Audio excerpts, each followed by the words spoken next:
Hello everyone and welcome to another one of my reports. Did you miss me? Well, I've come to inform you that I have been murdered. By the time you're viewing this video, I've been murdered by 4 suspects. So, are you ready? Suspect number 1 is apostrophe. It comes from the Greek word for a turning away, means the omission of something, in this case one or more letter of a word, and affects written language in several ways. And before learning about apostrophe, you must know and have these prerequisites in learning this lesson. First is you must know the functions of nouns and various plural forms, and the functions of pronouns. And the apostrophe gives rise to much confusion and error, but as with so many particulars of grammar, the confusion is not caused by any real complexity, but rather from a lack of understanding. Outfit. Okay. So these are the 3 crimes or uses of apostrophe. First is contractions, second is possession, and third is avoiding confusion. So first, contractions. This results in the formation of one word from 2, therefore involving the verb to be, auxiliary helper verbs, and negatives. So I'll from I shall or I or will. The to be verb is shall or will, which contracted becomes I'll. She'd from she would, and can't from cannot. We learn these forms from their use in spoken English, but we also need to be able to write them in full. So in order to understand how to make contractions, we must know how they look like in regular spoken English. Next is possession. It expresses the idea that something belongs to someone or some other thing, and the omission is presented by the apostrophe is actually the contraction of the word has. So what has been taught to us that we must put on apostrophe, but in reality it's the omission of has. So instead of saying John has drugs, it becomes John's drugs. And the murder has a victim becomes the murderer's victim. So the murderer has a victim. So yes, so very economical language device. If the noun is in the plural form and already ending in S, adding a second S would be clumsy or unnecessary. So the apostrophe sits on its own and the second S is not needed or omitted. So we understand that we can't say the murderers has victims, and we can't say we can't put an apostrophe VE there. So although that would be a different contraction. So instead, if the word is in the plural form and ends with S, we should only indicate an apostrophe, no more S. So it becomes the murderer's victims, the boy's drugs. But, however, this awkwardness does not apply with plural forms that don't end with S. So if it's children, we don't say child's, diba? We say children. So instead of leaving it with only an apostrophe, we have to add an S to make it make sense. Duh. So it becomes children's bodies and sheep's blood. Next, in spoken language, to avoid ambiguity, inexactness, or confusion, we can always fall back on the longer form. So, because the horse's trainer sounds like the horse's trainer, so we can get confused. What are you saying? Are you saying one horse's trainer, or are you saying multiple horses, but with the same trainer? So instead of saying that and causing confusion, we can say the trainer of the horses, or the trainer of the horse. Okay, and if a surname ends in S, like Jones or Fields, the form apostrophe S is pronounced as es or is often used in speech, but in writing it is proper to use the apostrophe alone, as with plurals. So in writing the names of people that end with S, we have to only indicate apostrophe. But in when we say these names, we have to say it like the Joneses' crimes or the Fields' criminal record. Okay? Lastly, the last crime is avoiding confusion. So the apostrophe is traditionally used for clarity and abbreviations, a shortened form of a word or phrase, that's the meaning of abbreviation, and other forms. So we have to avoid confusion by indicating that this is one thing, but it's spelled out like an abbreviation. So when putting an apostrophe in the example, we have to say the MSCs were imprisoned next. There are 2 S's in glass. So this only applies with abbreviations or letters. Suspect number 2, which is commas. It comes to us through Latin, meaning it came to us through a Latin word, but the Latin word came from a Greek word, comma, meaning a piece cut out, that is separated. So comma separates groups of words. And in order to learn about commas, you must know the form of simple sentences, know the correct punctuation for kinds of sentences, and have the ability to use both of the above in writing. So knowing the functions of the comma is essential, not just for reading and writing well, but for accuracy and avoiding ambiguity. Okay, so these are the 3 crimes of comma. First is they alter meanings, separation, and guides. So first crime is alter meanings. The presence or absence of a comma can totally alter the meaning of a sentence, and a comma put in the wrong place can result in misunderstanding and embarrassment. It changes the meaning. The first sentence says, the body rolled about 100 meters from the corner. So it talks about the distance, the distance of how long or how far the body rolled from the corner. But in the second sentence, it says the body rolled, but the body is indicated 100 meters, is located 100 meters from the corner. It's already 100 meters from the corner. It's just that it rolled somehow. Okay, so the next is separation. It marks off items in a list, usually no comma preceding the last item, as it is replaced by the word and. When you are listing off a list of things, you have to pause. You can't say bloody ring, a bloody tooth, a bloody knife. You have to pause. So first, so the example is, I emptied my pocket and found a bloody ring, a bloody tooth, a bloody knife, a bloody handkerchief, and a bloody candy wrapper. So contrary to what most students believe, the Oxford comma isn't grammatically correct. Take note of this. When marking off items in a list, we don't put a comma in the and, before the and. That's called the Oxford comma because that is not grammatically correct. Keep that in mind, grammatically correct. So in order to make your sentence grammatically correct, you don't put a comma before the and. But that doesn't mean that it's wrong to use it. You can use it, just not in my test later. So crime under separation, it separates sense groups, so it applies to phrases and clauses. The comma indicates where we should pause when reading aloud. And that's what I mentioned earlier, that we need to catch our breath. So we may raise our voice a little at the comma to show that we have not yet reached the end of the sentence.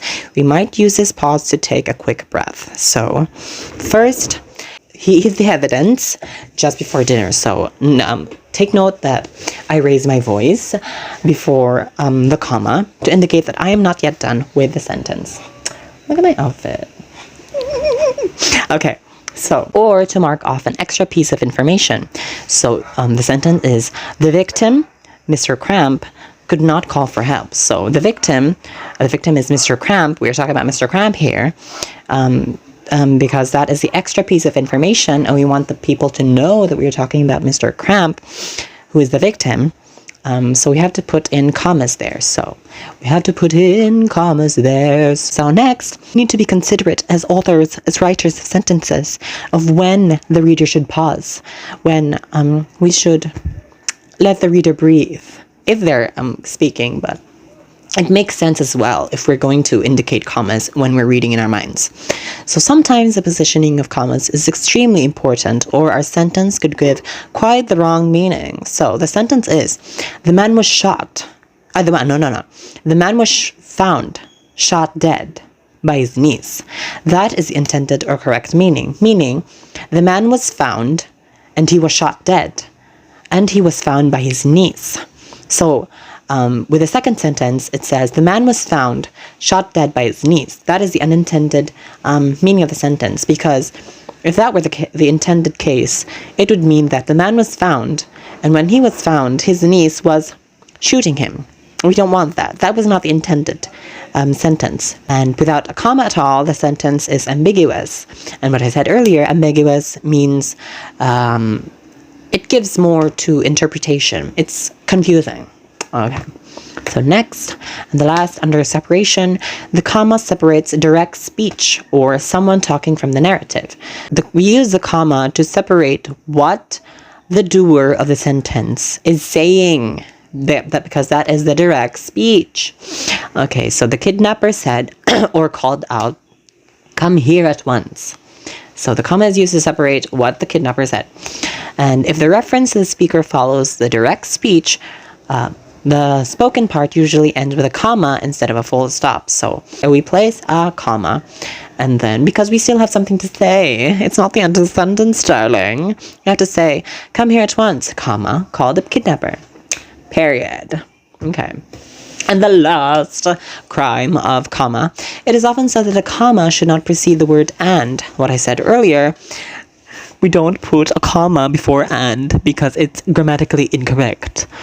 It's grammatically optional, but it's also grammatically incorrect. Okay, keep that in mind. And also open your eyes. Okay. So, however, this is quite misleading as the word "and" is used to link many kinds of sense words. So when "and" links two similar items or sentence forms, the comma is not needed and has no place. So if it's the same, the sentence is criminal records and prisons. So they're the same. They're similar. They're not. They don't convey different meanings. So we just use "and." And the second example, Jill killed Jack, and Jack was killed by Jill. Those are the similar. They are similar. They convey. They have the same sentence structure. They have the same similar form.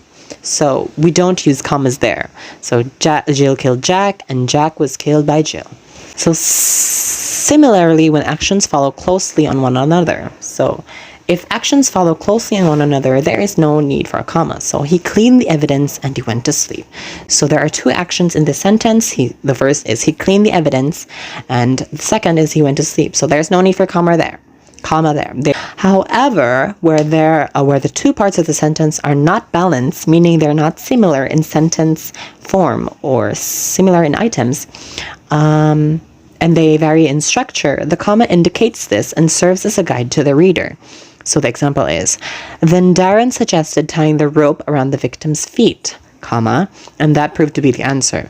So the first sentence, the first independent clause is, "Then Darren suggested tying the rope around the victim's feet."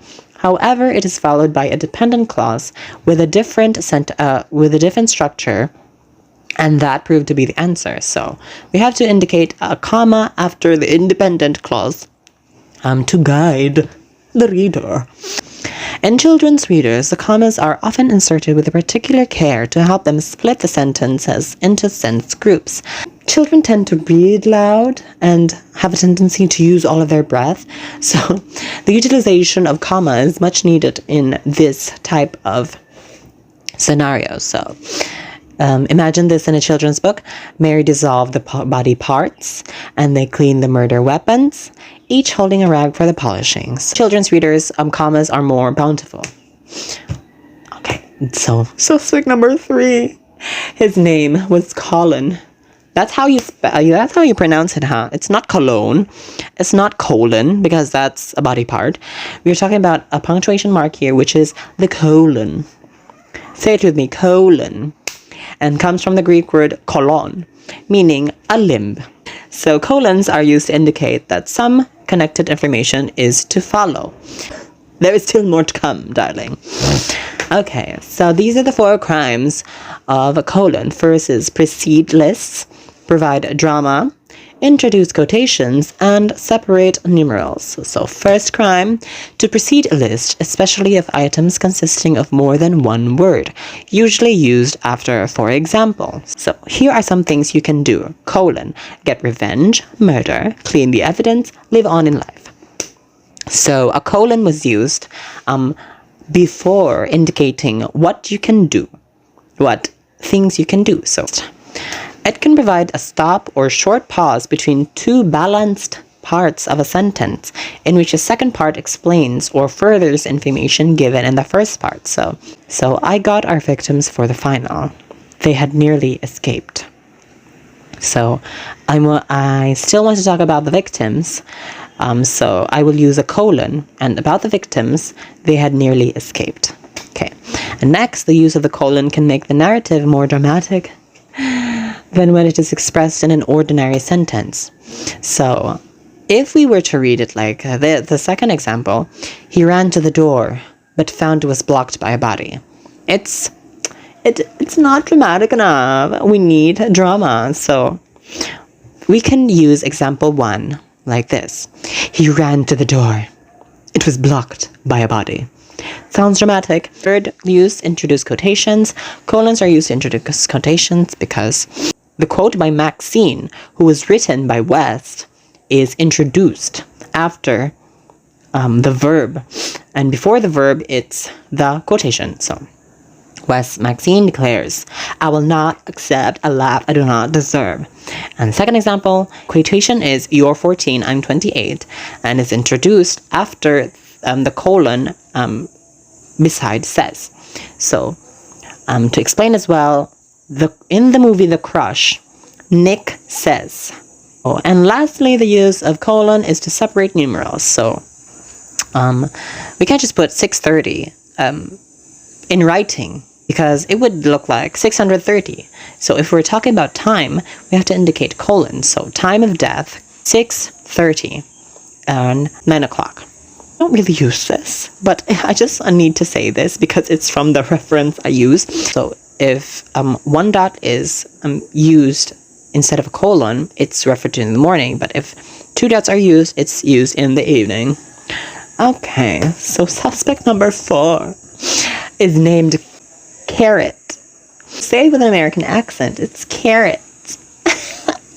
So a caret is a wedge-shaped mark made on written or printed matter to indicate the place where something is to be inserted. So we can't use this in speech. We can only use this in written or printed matter. So the name Caret arose from its visual similarity to the original proofreader's caret, a mark used in proofreading to indicate where a punctuation mark, word, or phrase should be inserted into a document. So the caret is only used in proofreading and is a typographical symbol, not a punctuation mark, and it sees no grammatical usage in formal writing. However, it is commonly used in proofreading and has a few uses in informal writing. So 2 kinds of caret. First is proofreading and second is exponent. So first, proofreading. It signals where additional words or punctuation marks should be added to a line of text. So the example is, I convicted last week. So if you're proofreading, you can sense that there's something missing there. You need to put in got. So you can write the caret and place got after the caret. So it should be, instead of I convicted last week, it should be I got convicted last week. And the second example, I will again.